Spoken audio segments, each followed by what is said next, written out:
Hey guys, I hope you enjoyed my last conversation with Robin Duda from Racket X. If you missed out, make sure to tune in after this episode. She shared some gems regarding event planning. So if that's a topic that you're interested in, you will definitely enjoy the episode. I have been trying to figure out what is the best schedule for this podcast. You may or may not realize, but this podcast is a one-woman operation. I do everything from researching our guests to recording to editing to our artwork, and it does take a good amount of time. I do it with love, but life gets busy, and I want you to stay listening to the podcast. So if I miss a week, make sure to check out another episode, as we are in episode number 44, which is insane. I had no idea how many I would record, and I really don't know how many more of these I will be recording, but I hope you enjoy the show and stay tuned because this is such a fun project for me. I do this podcast to give back to the tennis industry, and my hope is that whether you are an experienced coach, a new coach, or are in the tennis or rackets world in a different capacity, you get something out of this content. From feeling some sort of connection with our guests and myself to learning something new to laughing at me or with me, it's all good. I'm having fun with this in every way, even from the artwork side. I have had so much fun creating the branding for the podcast. You have probably noticed it is not your regular type of tennis branding. I have an alien wearing a bucket hat, doing a peace sign in one of my logos. And this is absolutely by design because I wanted this to be unique and representative of me. I love anything regarding aliens, but I also have a sense of being an alien. I mean, I was considered an alien by the US government for many years before having my US citizenship, which I always got a kick out of. But yeah, being out of the norm and thinking outside of the box. And I think these are things to be celebrated in every one of us. I think we all have something unique about us. We can all be creative in how we approach everything, from teaching a lesson to writing an email to someone, to how we run a certain event or make videos of how we like to teach our students. And I think it is important that we don't only encourage it, but also respect it as professionals in the industry. We don't all have to agree on how to do things or how to teach technique, for example, but we can encourage healthy conversations and let everyone have their space in the industry. There really is space for everyone. We all learn and teach in different ways. The Vida Tennis alien is doing a peace sign too, to represent this out-of-the-box thinking in a peaceful way. And the bucket hat is just something I like and can relate to how we wear funny stuff as coaches to protect from the sun. If you don't know what I'm talking about, just go to our Instagram and our website and look at the artwork because it is very different and purposely so. All right, enough about my Vida Tennis alien. This week, you get to hear a conversation with Bill Riddle, who has had incredible success as a coach, international speaker, and leader in the tennis industry. He describes himself as a fun guy who loves tennis, but obviously, he's much more than that, and one of the few coaches with having the honor of being a master professional in both the USPTA and PTR. He's incredible, and I have no doubt you will enjoy the conversation. But before you go listen to this, I would like to quickly announce that I am looking for tennis professionals to join me this summer at the Oyster Harbors Club in the Cape. So if you're interested in learning about that, make sure to reach out to me. I also know of a few directors who run seasonal clubs in the Northeast who are looking for pros. So if this is something you're interested in pursuing, you can always reach out to me. All right, get ready to hear from one of the best out there, only here at Vida Tennis. Enjoy.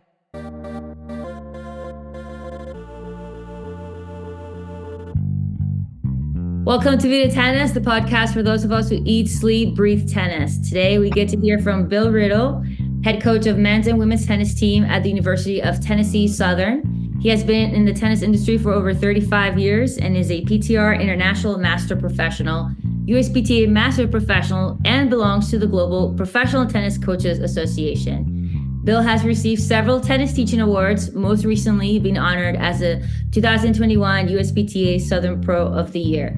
He has served as a speaker at a multitude of coaching conferences around the world, on-air TV announcer and commentator for the Dallas Open on ESPN, and MC for a number of professional tennis and pickleball events. As you can see, Bill has served in all aspects of the tennis industry, including serving as director of tennis at Bluegrass Yacht and Country Club and tournament director for the Music City Tennis Invitational Pro-Am and team tournament held annually to benefit the Vanderbilt Children's Hospital Child Development Center in Nashville, Tennessee. Welcome, Bill, to Vida Tennis. Did I get all of that right? That is a mouthful right there. You've done a lot, so. You know what that means is I'm just old. You've done so many different types of things within the industry, so I think that that's really interesting. So it's kind of tricky, like where do we start? But I like to start at the beginning, at least for how you got started in the industry. Maybe can you kind of walk us through how you got started in teaching tennis? And yeah, how did you get started in all this? It was really a lucky opportunity for me, but maybe some people would say, gosh, that was kind of a bad setup. You know, the whole goal was for me to go off and try to play college football and go a different route. And a long time ago, I had an auto accident with a drunk driver, hit me head on, and kind of changed my life drastically, but honestly for the better, because without that car wreck, I would not have found my way into tennis. I'd always played and always been a huge fan, and found my way into a spot just at a club and kind of worked my way up. And next thing you know, it's 36 years later, and I've been able to teach tennis and coach tennis and travel the world, and all because of that little yellow fuzzy tennis ball. So really kind of an interesting start, but I wouldn't change it, honestly. Yeah, my gosh, what a story. And did you grow up playing tennis, play tennis and football, or did you pick up tennis after? No, so like back in the old days when we were growing up, kids would play everything. So we played, baseball and football and basketball and soccer, and I mean anything that we could, because back then we didn't have smartphones, so we were outside all the time. And so yeah, I'd always kind of played at tennis, but we were from a small area outside of Nashville, and tennis was not popular. I mean, there was literally like a tobacco field across the street from me, and not your typical country club upbringing, but I'd always loved it and was probably horrible at it as a kid, and just kind of like found a way to play wherever I could, and got lucky enough to, I guess maybe just be athletic enough from all these other sports to be decent. No, that's really cool. And I feel like sometimes for people that get into tennis later in life, it's like maybe it's because they don't get burned out as early, but they have a deeper passion for the sport, or tend to have a deeper passion for the sport most of the time than people that like start really young. And then by the time they're in college, they're like, they don't want to see a tennis racket, So which has been your favorite setting in the coaching world? Is it college coaching? Did you enjoy being at a club? What's been your favorite? Well, I think by design early on, my plan was to try to do as much as I could to kind of just figure out where I wanted to be, because I kind of did a little take of coaches when I got into the business, and this was like 1988. And there was a lot of people that were just kind of burned out on just teaching tennis. They were at a club, they made a lot of money, they just fed balls and they taught tennis all day long, but they weren't really happy with the sport. And so by design, I said, I'm not going to go that route. I want to try to do a lot of different things and figure it out. And I think doing a lot of things just kind of led to doing a lot of more things. And, I think I've got the best job in the world, because I get to spend some time in the college world. I've been lucky enough to be at 4 different schools over these 35 years. I was at a country club for 21 years at Bluegrass, 7 at another club. So I enjoy the club world as well, but then also getting to kind of travel and do stuff for USPTA or the PTR, clinician, doing testing back in the old days, just kind of being, have some variety. I think that's been a good thing for me, because it allowed me to stay fresh. I'm not getting burnout on it. I don't ever want to be burnt out. I've said many times, like, look, if I win the mega lottery and get like $1 billion, I'm just going to keep doing what I do. I just do it for free, because this is, I think, what I'm supposed to be doing in life. So pretty lucky. I think we're all lucky to be in this. I mean, we get to do something that's really fun and get paid for it. So yeah. I think we sometimes forget that. And it's good to be reminded of that, for sure. And how did you get into announcing, MCing, and all that? Well, so in Nashville, everybody's in the music business. They're a singer, they're a songwriter, they're doing something, musician. I think I'm the only person in Nashville that doesn't want to be in the music business, doesn't sing or, write lyrics. I do dance, but you got to pay me if you want me to dance. Um, and so I don't know. I think being around entertainment and stuff all the time just kind of helped me find a way to do that. Working with the Music City Tennis Tournament for so many years, we would do a lot of promos and things for the event. And I just kind of fell in love with doing those things. I don't know that I'm good at it, but I don't mind being in front of a camera. And I don't mind just kind of like going with the flow. And I just kind of felt like it was kind of fun. I just mainly do things when I'm having fun with it. So I just kind of fell into it a little bit, and have some friends in the industry that said, look, would you fill in here? Would you fill in there? And it's just kind of taken off. So that's really cool. Do you ever get nervous? I mean, yeah, yes, definitely. If you don't get nervous, then you're not really into it. But yeah, I mean, I think after a while, you just kind of embrace it and you just kind of go out there. I got nervous one time. This was years ago. I was speaking at the conference at the Australian Open for their big coaches conference there. And right before I was to go on, I wasn't feeling great because on the flight over, my eardrum had kind of ruptured, and I was still a little bit like woozy and kind of dizzy sometimes. And so I told the guy who was organizing, and I think only 2 people knew this. I said, look, I'm not sure if I'm going to make it through this because I'm not feeling great, but I'm not going to stop. And they had a medical team like behind the courts waiting in case I just couldn't do it. But I was nervous about like fainting or not feeling good and just kind of passing out during the presentation. But it didn't stop me from going out there and hopefully gave them a good presentation. But yeah, I was really nervous that one time.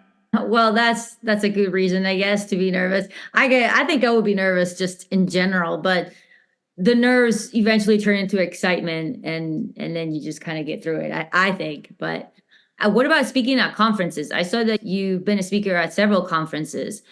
Well, first, like, why do you do that? Is that something that you're passionate about? And what do you normally talk about? What are your presentations about? It's kind of interesting there because kind of going through this whole process of running the charity event and being connected with people in the music industry, one of the things I've learned is that from the people that go out there on the stage with country music or music, they go out there to entertain. And a lot of tennis coaches, and I might get blasted for this, but a lot of tennis coaches are just kind of like really, really into themselves. And they think they're experts and their way is the right way. And I sat through a lot of conferences. I go and I consume it and I absorb stuff. Yeah. I look at it differently. I want to go out there and I want to entertain the people first and then give them a couple of little bit of nuggets of information that I find from my day-to-day life. I'm a huge fan of anybody who speaks at a conference that is actually on Monday going back to their club or their facility and actually doing the work, as opposed to there are some people that are in the industry that all they do is speak. They go around speaking at different places, but they're not ever really on the court. I'm kind of one of those people. I don't never want to lose my street cred. I want to keep it real because on a Monday I'll be teaching a lesson to a beginner. On Tuesday we'll have college team practice, and for me, I think that hopefully makes me a better coach. But then also too, what I want to do is when I go to these conferences and speak and just share stuff that I see on a day-to-day basis and that I experience. And I think that's what maybe connects with people. And also too, I just try to entertain you. I think there's so much there that I can relate to. Definitely lots of egos in the tennis world. I mean, we could talk about that, I think, for hours. Right. Even just like scrolling through Instagram and just watching some coaches, you're just like, oh my gosh, like, can we all just get along? Yeah. We're all just doing that, like a really fun sport. And I don't think we all have to teach the same way. There's so much, it can be somewhat toxic, I feel like, where coaches like put each other down because they're not teaching the exact same way as the other one. So yeah, it's a little bit crazy. And I like that you like to keep the street cred, because I'm the same way with when it comes to, like, I think that if you're a director, like you should still be on the court teaching at all the ages, right? And all the levels, not just have like your little niche, but like also every now and then like work with a little kid. Why not? I think a lot of times directors are like absolutely no kids. And I think it just kind of pushes you and helps you relate to your staff, you know? So as a speaker, I think you have to be involved in the industry to kind of know what you're talking about. 100%. Yeah. I mean, if you're not connected to all the pieces of the tennis world, and what's interesting is this is a hot topic, but pickleball is part of the tennis world because it's right there. Yeah. And I see all the time these tennis directors and pros are like, we're just nothing to do with pickleball, and it's just tennis. And the world has changed, and the tennis industry has changed, and it's more of a racket sports industry now. And I don't see it changing. So, I mean, yeah, you've got to be connected. Yeah. What about, and you don't have to answer if you're not comfortable, but because I've already asked some people, not on the podcast, but just kind of talking to people, do you normally get paid for speaking at conferences? The feedback that I've got is that you don't get paid for that. And to me, like, that's kind of wild. But in your experience, do you get compensated for that? Well, I mean, here's the real world reasoning behind kind of why some people don't get paid or whatnot. The money in tennis has just kind of slowly gone away. I mean, I can remember years and years ago, but you just look at from a sponsorship standpoint. When I got into this back in the late 80s, say, for instance, USPTA, you got in, you were a member, and Prince instantly sent you boxes of free stuff, shoes, clothes, rackets, everything. There was a lot of money in tennis. And yes, there are times when, you get paid and you get paid very well. But then the reality is the tennis industry is struggling in some respects for money. Some of these workshops and conferences, they don't have enough money coming in to just keep the lights on, meaning just pay the court fees and the basics. So it is really all over the map. I mean, the idea that some tennis coach can just make a living traveling and speaking, maybe there was a small window of time years ago that those days are gone unless you won Wimbledon or you played on the tour, which some of those people that come and talk that played the tour are horrible at delivering information. And that's another hour of stuff that we probably want to do when the camera's not rolling. But I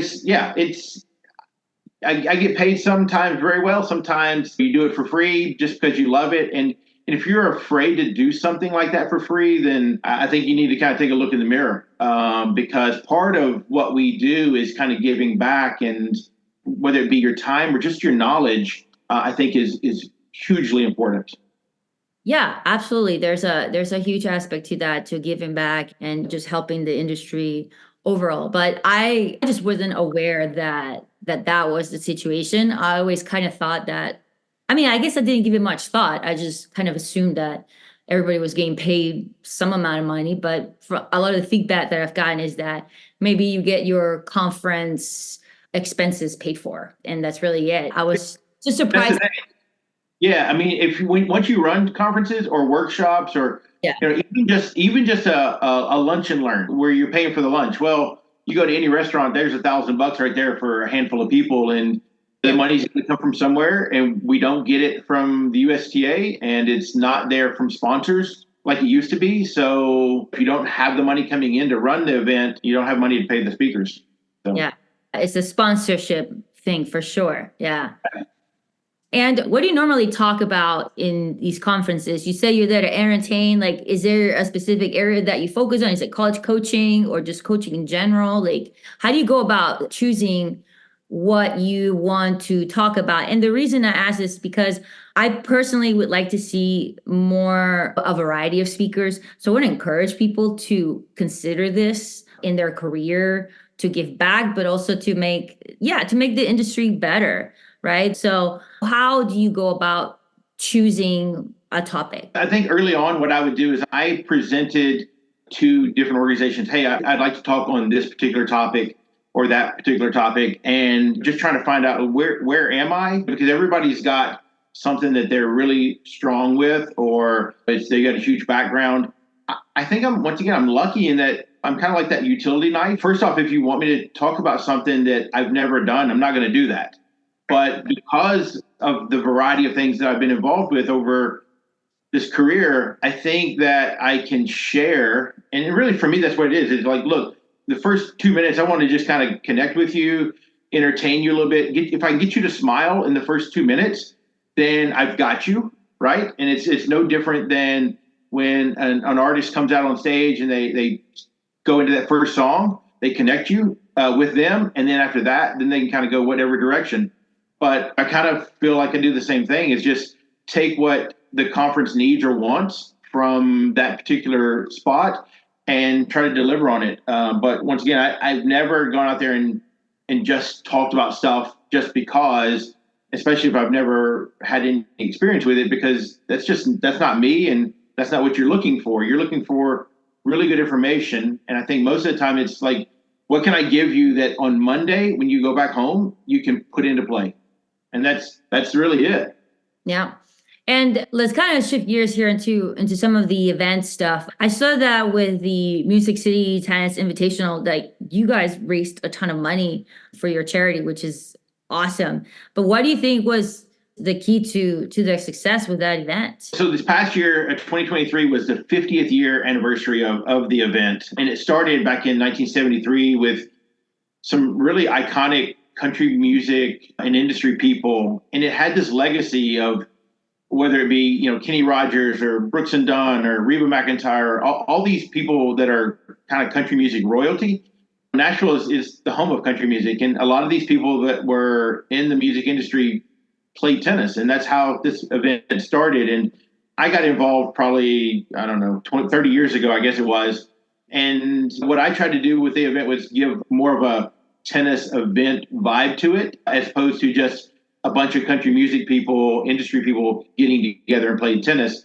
And it became like a family event every year. And we had an opportunity to get sponsors back in the day and more sponsors. And when you're doing something fun for a good cause, I think that's when people will jump on board. And we were lucky to really put out there a really fun event year after year with good people. And it doesn't hurt when you're able to have country music people stop by and either play in the tournament or do promos for you, things like that. So that was very helpful. That's really cool. Are you a big country music fan? I mean, I think you have to be if you live in Nashville, requirement. Otherwise, they'll kick me out.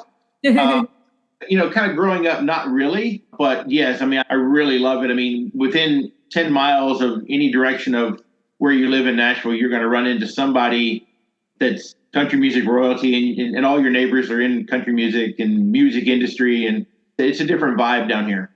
Yeah, for sure. I think being in Tennessee in general, like I went to school in Tennessee, and I actually used to not like country until maybe right after I graduated or close to graduation time. I started kind of getting into it.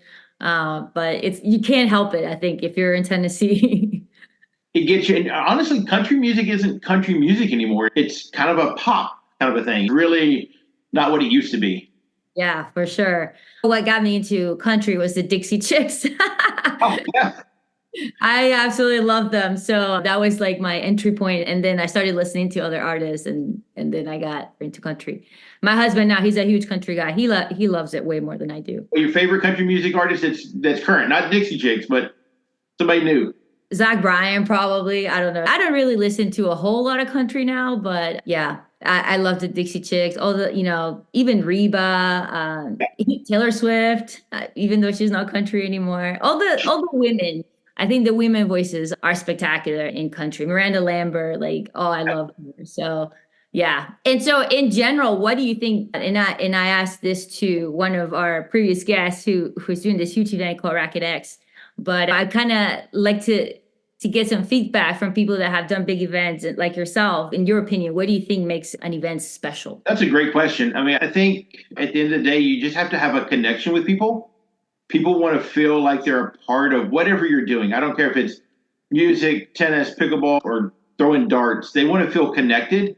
There has to be some kind of a party vibe to some extent with whatever you're doing. And that goes to whether it's a tennis conference or whatever. There has to be some coolness, little pockets of coolness sprinkled in it. And if you can do that and deliver fun, entertaining, educational opportunities, things like that, then people are going to want to come back. I mean, at the end of the day, you're just trying to put butts in the seats and then get butts back in the seats at the end of the day when they come back. And I'm a huge fan of minor league baseball and minor league hockey, because you go to these nowhere towns and you watch what they have to do to get people to spend $10 to come and watch no-name baseball or no-name soccer or whatever. And you learn a lot about how to entertain people. big fan of like Savannah Bananas. I mean, those kill it with entertaining you. Yeah, yeah. I have to agree. And I mean, I don't remember, maybe our tennis, at least the ones I've been to, they seem very serious, the tennis conferences. There's not a lot of fun, I would say, in those conferences. I mean, yeah, you're meeting people and you're learning a lot. All the presentations, I thought that was really good. I was at the PTR here in Saddleburg, but I wouldn't say like fun. I don't know. What do you find fun in a tennis conference? I think that you have to find ways to connect the coaches that attend. Like, see that the night they had the head party at PTR. I don't know if you were there, Oh but yeah, well, that's my own fault. I didn't go to any parties. come on. That's my Yeah, own fault. my buddy DJ Mad Links was there, and I mean, when you got somebody like that, that's full of energy that can kind of connect with people and get them hyped up, play good music. I mean, I think just finding ways to create a fun experience, and then the next day, bam, you go and you're sitting, listening and learning, and then lunchtime there's a fun component as well. I think too, just one of the hard parts for us is connecting with the younger coaches coming in. The importance of connecting with coaches and building your network is huge. Like if you want to be in this industry for a long time, then you've got to start building this network of coaches that you can reach out to or connect with or contact. And that's what's going to help make you more successful than just how many hours you're teaching or how many conferences you go to. Your network is huge. Absolutely. And that's a tough part, I think, at least for some people. Like I would probably put myself in that category where going to an event like that and where nobody knows you, nobody knows who you are, you don't know a lot of the people there. It's kind of tough, right? It's kind of intimidating to go in and like introduce yourself to people. So, but it's a good practice for sure. I got a solution for that. So Yeah. anytime one of the listeners is at a conference, they just come find me. There you go. We'll chat it up and I'll get them connected. There you go. That's good. So they just have to find you. You are with like all of the associations, seems like. Was that kind of just by accident, or were you kind of like, oh, I have to belong to all of them? Is there a certain reason why you're in all of them? Because I think most people are like either PTR, USPTA, or college coach too. So you're with the ITA as well. Nothing I do in the industry is by accident. I try to do everything. There's a plan behind it. And for me, I mean, yes, there's USPTA, PTR. I've been a member of both, very active in both. I love tennis. I love the industry. And there's so many ways for us to be divided by letters or numbers or locations or whatever. And yeah, I mean, I just by design said, look, I'm going to be Switzerland. I want everybody to do well, because at the end of the day, if we're all working toward the same goal, then tennis is better. I remember this Sports Illustrated article, "Is Tennis Dying?" And it was on the cover of Sports Illustrated. This was probably back in the late 80s, early 90s. And that one has always stayed with me because, I mean, yes, we could see tennis die a bit if we don't all work together. And I don't care if you're USPTA or PTR, USTA, at the end of the day, everybody's got to sit at the table. Everybody's got to work to make it better for the sport, for the industry, not just for their little faction or their little kingdom or whatever their agenda is. It's got to be for the betterment of the sport. And unfortunately, we don't really have that a lot. There are a lot of people that are just kind of doing their own little thing out there. And from where I sit, it hurts us. I think too, like each association is a little bit different, and they're helping their members in their own way. And I know like this is kind of a weird topic for people, because I've had several guests on the podcast that, kind of think that we should have just one big association. I actually like the fact that there's different ones, because I think competition is healthy. You push each other and you make each other better. That's why we have Federer, Nadal, and Djokovic, right? Because they pushed each other. I don't think they would have been as great as they are if it was just them the whole time. So I think it is important to have a little bit of competition amongst the different teaching organizations and whatnot. So I think a lot of the coaches, they kind of are in their own little world at their clubs. They don't know what's going on, not even in their own city, but their state, but their region. or globally. I mean, the United States is the only country that has multiple teaching organizations that are apart from the federation. Being removed from the USTA, I think, is a good thing for us. It gives us a voice. If you travel, and I've been incredibly lucky to literally travel the world because of tennis, you see these other countries and these other groups of pros and coaches, they're all under one umbrella. I'm not saying it's a bad thing, but there's a lot of things that can't be done when you're governed by one group, whether it be for play, coaching, tournaments, you name it. If it's just one person telling you how you can do it, the way you can do it, I don't know that that's good for the sport. It's good to have that variety. And I like that I would like for them to remain different from each other. I think a lot of times they try to match each other too.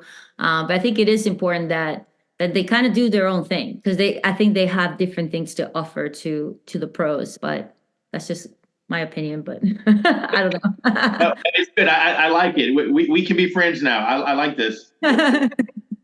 All right. So what about some changes that you would like to see in the tennis industry? You have been in this for a long time. You've seen a lot of stuff. Is there anything that kind of like irks you about it that you kind of just would love to see change? Yeah, I think I'd like to see a ban on videos of coaches on social media doing hand feeding drills. That just literally is nonstop. Every time you open up anything, it's another coach somewhere just hand feeding. And I mean, I'm kind of being a little serious, but also being a little funny because it's everywhere.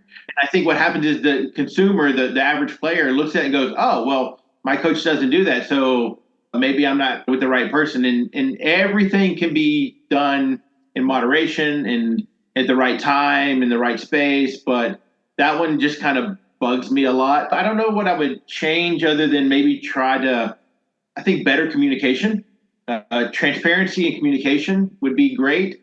I'd love to see more funding being put into these smaller pro tournaments, pro circuit. If people knew what was going on at the pro circuit level and how tough it is for those events to actually exist, they'd be shocked. But without that, we don't have a road for up-and-coming players. And if we don't have that, or we're not able to kind of connect with the communities, I'd just like to see more funding put into that so we could get more opportunities for players and grow the sport through that aspect. But then also, too, just better communication across the board. I mean, I think right now pickleball is kicking our butt from a tennis standpoint. That and I realize it's like the hot topic and it's cool and sexy right now. Basically, all you need is a pulse to be able to play pickleball. But but yeah, we've got to find a way to kind of up our game with tennis and give it a little bit more cool factor, make it sexy again. Yeah, we can bring sexy back to tennis. Yeah, I think that definitely pickleball is shaking up people in the tennis world to kind of wake up, because I think maybe some of us were resting on our laurels a little bit too much. And now here comes along pickleball. And now it's like, oh, shoot, I got to work a little bit harder to like attract people and keep people engaged in tennis. So competition again, right? Competition is healthy. So even though it is a competition to tennis, pickleball, padel, they're competing against each other. You're competing for the same kind of people, athletes, to spend money in your sport. I think they're going to push each other and hopefully all grow together. So yeah, I like that. I think even like at the conference, I mean, this was my first PTR conference that I went to, but like the pickleball part was packed. You went to the tennis part, it was like maybe 20 people. All the pickleball stuff, on-court stuff it looked like a big crowd. Yeah. So you can see it, and you can see it when you go to the courts, unfortunately, right? There's a lot of people, there's a lot of interest.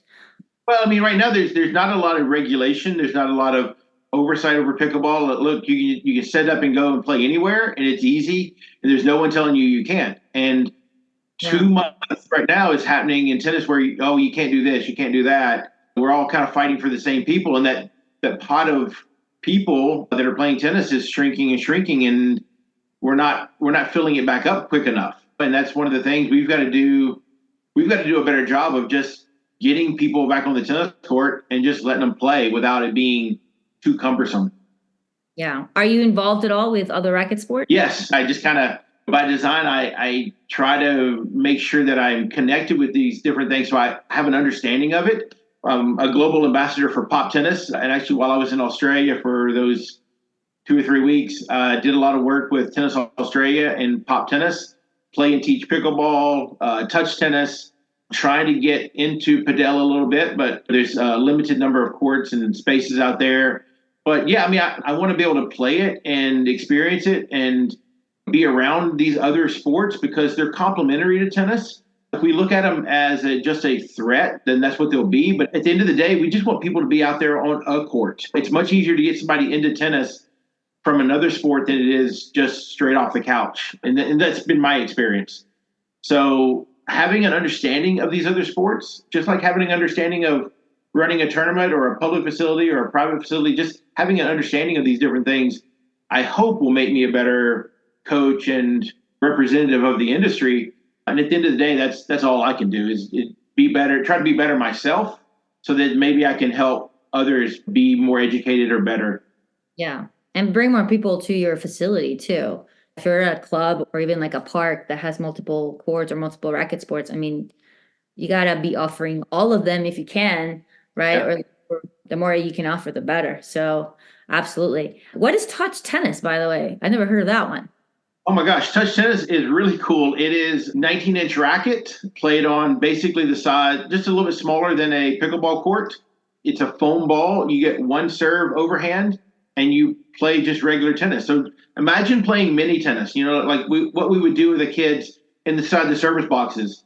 So it's huge in Europe. Rashid started it over in London many, many years ago. And there's a lot of countries, Italy and Spain and some other countries that are huge with touch tennis, but it's basically mini tennis. I can't physically, after a couple of different knee surgeries, I just can't physically play a set of singles on a full-size tennis court. I just can't do it anymore, but I can play on a smaller touch tennis court and still play singles there. And so for me, it's been kind of cool and fun to be a part of and run some tournaments, run some events, and once again, offer people something that they may want to try or do and fill some court time. So yeah, touch tennis, you should look it up. There's a wave kind of moving across the U.S. It's kind of small and hidden areas, but it's coming along. So you play it on a tennis court then? I could play it I could just literally chalk out a spot on a grass court. I could do it on a lawn. We've played on a parking lot, a gym floor. Basically, it's about 40 feet by 20 feet, roughly, and mini net, a foam ball. And yeah, you literally play it anywhere that's flat. Yeah, I haven't heard of that one. So, but I'll play anything with a paddle. I joke around that I don't have a dining table in my house, but I have a ping pong table. And I need to grow up eventually and actually get a dining table. So I'll play anything. You're gonna have to try touch tennis. I'm gonna get you connected with some people, and you got to try it out. Nice. Yeah, I'll have to look that up. All right. What about the Grand Slam and double bagel moment of your career so far? So Grand Slam being the highest, most proud moment of your career that you've had, and the double bagel, well, you know what that means. Yeah. Actually, yeah. So one of my goals was to speak at every one of the Grand Slam coaches conferences. And I've been lucky enough to do all of those except for the French Open. So anybody from the French Tennis Federation, you're looking for a fun guy to come speak, then I'm your guy. But yeah, so for me, just being able to travel to all these different countries and share, that's kind of my big moment. I think, honestly, being one of maybe, 16 master professionals in both USPTA and PTR, is that night was very special when that happened, because there's not too many of us out there. Once again, makes us just old, I think. The gray hairs are really coming through. The double bagel. No, that's not true, because there's a lot of coaches that don't get to do that. That's a huge accomplishment. So yeah, pretty fortunate there. But actually, maybe the double bagel was years ago. Kelly Everton, who really good player from the tour. I played him actually at the PTR symposium. They used to run a prize money tournament during the symposium, and I draw him in the first round. And this is when we were at the Vandermeer Tennis Center. They put our first round match, on like kind of the center court there. And I was younger. I was playing okay, but I play him, and he had literally just retired from the tour like 3 months before that.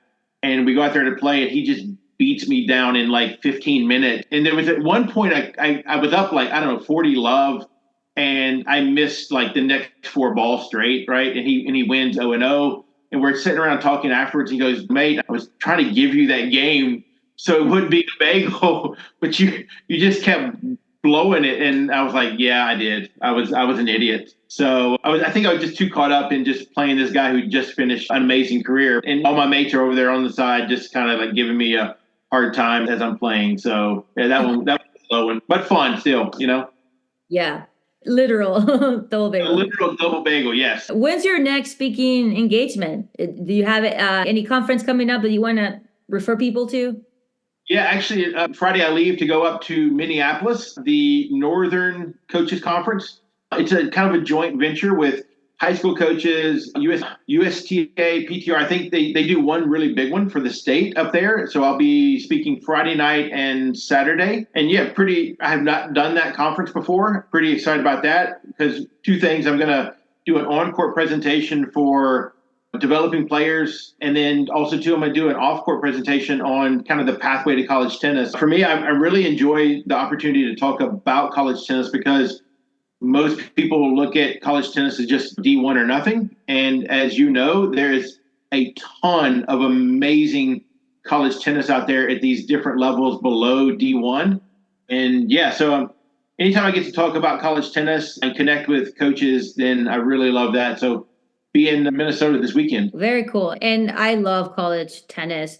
I was involved with college tennis. I just got out of it because I think it's really hard to make it in college tennis, just financially to make a decent amount of money in it. It's hard. And I think you have to be willing to move around a lot. You know, I really enjoyed it. And I totally agree that it's not just D1. And I think that's an American thing. I think that a lot of the kids here, you know, people complain like why a lot of the teams are international. And it's because like the American kids, they'll only consider a big school.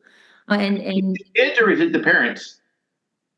Or the parents, or they just want to go to a big party school and watch football and party and just have that experience. They're not necessarily that passionate about like being on a tennis team. So it's tough because that's what you're competing against as a coach. But you're totally right. I mean, I coach at a community college, and we were top of the nation. And like these girls were transferring to, you know, top D1 schools after they played for us. And I mean, the level was so great. And I don't think a lot of people realize like how deep it actually is.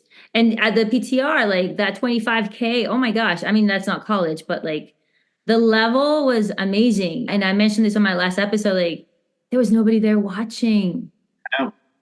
And like, that's so sad to me because those players deserve better. Like it's so good. Anyway, I know I kind of jumped from college to pro. But somewhat connected because the guys and the girls that are playing these smaller events, the 10s and the 15s and the 25s, they're coming from college or they're in college still. And yeah, like I said earlier, there needs to be more funding for that. There needs to be more promotion to let people know about it. I mean, gosh, any day of the week you can go and find a great tennis somewhere in Cary, North Carolina or Boise, Idaho or whatever, and people just don't know about it. And these guys and gals are out there kind of fighting it out, and we have to do a better job of informing the public that it's there. Yeah. Do you ever take like your team to watch a tournament or anything like that? Yeah, we've been pretty lucky because I've got a lot of good friends in the industry, and whenever we go north to like Cincinnati and places up Ohio and whatnot, a couple of times we've stopped by the Western and Southern tournament. And it's, even though it's like not during the tournament, it's off season, they've been kind enough to give our guys and girls a chance to go and visit. Literally, they got a full-on private tour of the entire facility. And at the end of it, they go out on stadium court and hit some balls and take some photos and videos. And yeah, I mean, I think for me, exposing our players always to just the world of tennis. Last year, I helped run a 100K down at Waco, and we took a couple of our players and our assistant coach down to that event for a week, and they got to see behind the scenes of what pro tennis is like. our assistant coach got to warm up with a couple of the players, and just, I think exposing them is huge. Whatever we can do to help foster this next generation and let them see behind the curtain, I think is huge for us to do. Yeah, I think every parent of a junior player should take their kids to watch a college tennis match or to watch a 25K, just to watch how great the level is, but just to experience it. I think, how fun is it to watch college tennis? Gosh, I love just the environment. If we want people just to come out and watch it, a lot of the bigger schools are doing a great job at giveaways and stuff like that to get people out there. But the fact that you got to give away food and T-shirts just to get people to come watch Baylor or Tennessee or Georgia, I mean, it seems ridiculous, because the guys and girls that are playing right there are going to be some of the people you're going to see on TV within a year or 2 or 3 down the road. And there's just, as you know, there's just such electricity at a college match at any level. It gets in your bones, and you just get, as you know, you get kind of addicted to it. I love it. I even went last year to Orlando to watch the NCAAs for Division II. And I had a blast. It took me back to my college days, but I just love the atmosphere. It's so fun. Yeah. You got to see it. Yeah. Well, Bill, thank you so much for talking to us today. Best of luck with everything. And I know people can find you on Instagram at Bill Riddle, right? I think it's something like that. Bill Riddle Official, yes. Bill Riddle Official. There's another one out there, but he races horses. So I thought, you know what? I got to make sure I differentiate myself. Well, you picked the right word. There we go. Well, thanks, Bill. Thanks for listening to Vida Tennis. I invite you to visit our website at vidatennispodcast.com. We are on social media as Vida Tennis Podcast as well. And you can email me directly at vidatennispodcast@gmail.com. See you next week for a fun conversation with Patricio Misitrano from Sports House. Have a great week.